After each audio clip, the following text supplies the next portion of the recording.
Hi, I'm here to talk about some early reformers of the Gilded Age. So, Thomas Nast was one of these reformers, and he was born in Lindau, Baden, Germany on September 27th, 1840. He came to New York at the age of 6, and at 15 he began to work as a draftsmith for Frank Leslie's illustrated newspaper. And from there, at the age of 18, he began working for Harper's. From there, he began working at Harper's Weekly. This is kind of where he got his start in like political cartoons and everything, because Harper's Weekly is where he put all of his really, like popular cartoons that, well, brought up some conflict, I guess. I don't he was a really big supporter of the Union, and he was really opposed to slavery, so he was a big abolitionist. In 1868, he drew the cartoon "This is a White Man's Government."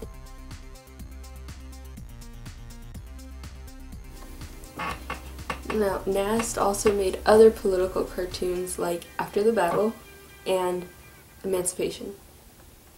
His cartoons really showed the evils of slavery and the benefits of abolition, of course, because he was an abolitionist. And he did this in his cartoons so much that Lincoln called him our best recruiting sergeant. So yeah, even Lincoln praised him. He often depicted Northerners as vicious exploiters of the helpless blacks. So, Northerners, I didn't really like him. And some of his most effective cartoons were the Tammany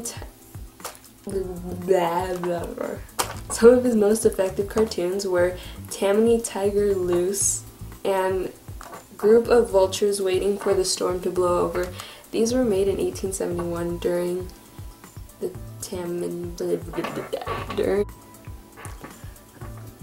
Fun fact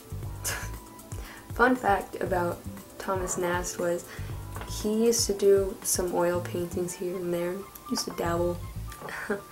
And he made one of the most popular images of Santa. It's random.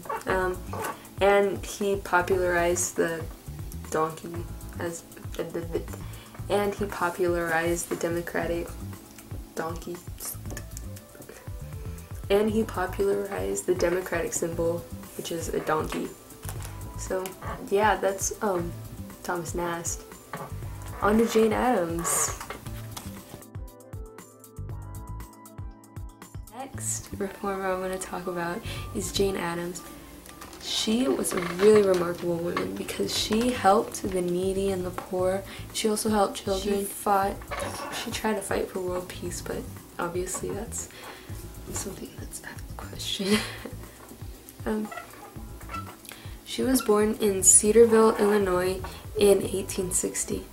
Now, she spent a lot of time with her father, and he was a really successful man, John Addams.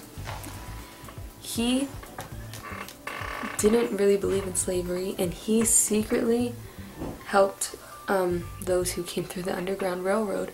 So, yeah, she really got her helping people from her dad, because he wanted to help people. So, she wasn't poor. She was really used to having anything she needed when she needed it, and more. But one year she took a trip with her father, and she saw the poverty around her. She wasn't used to it, and she was, like, why are these people poor? And she wanted, this kind of sparked her wanting to help them. She didn't want to be involved in all that. Instead, she helped people that really needed it, not politics, not government, and not people that are just gonna fight again. She helped the needy, the people that really need it, like the hobos out on the street. I don't know what I'm talking about. She helped people that really needed it, so good on her, right? Goodbye.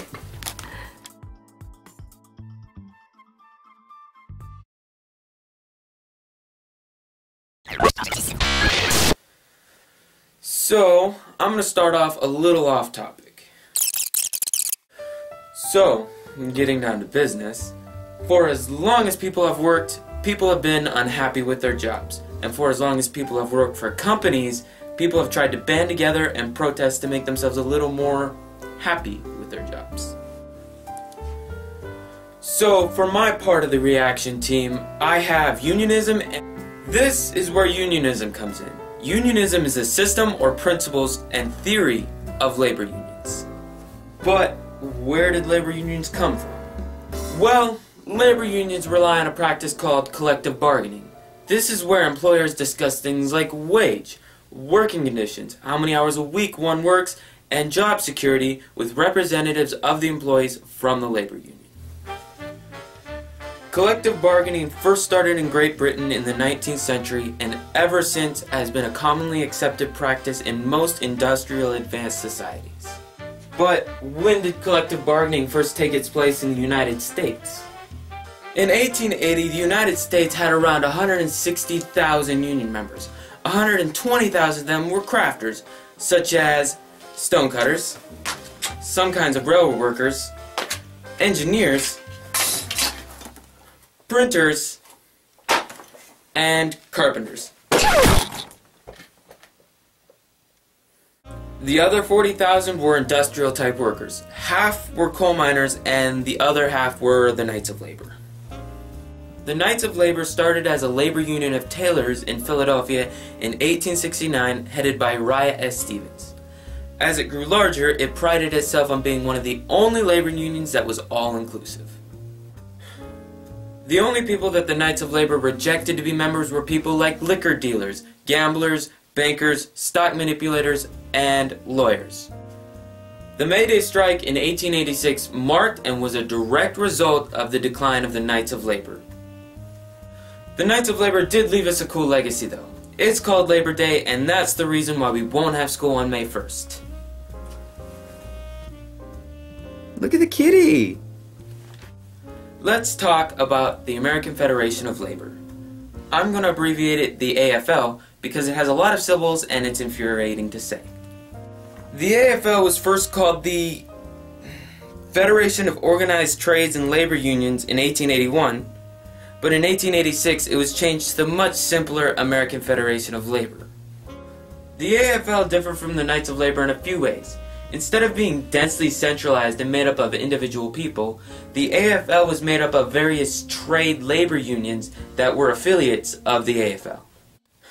The AFL was pretty effective at securing higher wages, shorter workdays, workmen's compensation, and child labor laws. So effectively, in fact, it had over 10 million members by the time it merged with the Congress of Industrial Organizations. But wait, what about that one labor union I mentioned earlier? The International Ladies Garment Workers Union? It sounds alluring, but also very infuriating because of its even greater amount of syllables.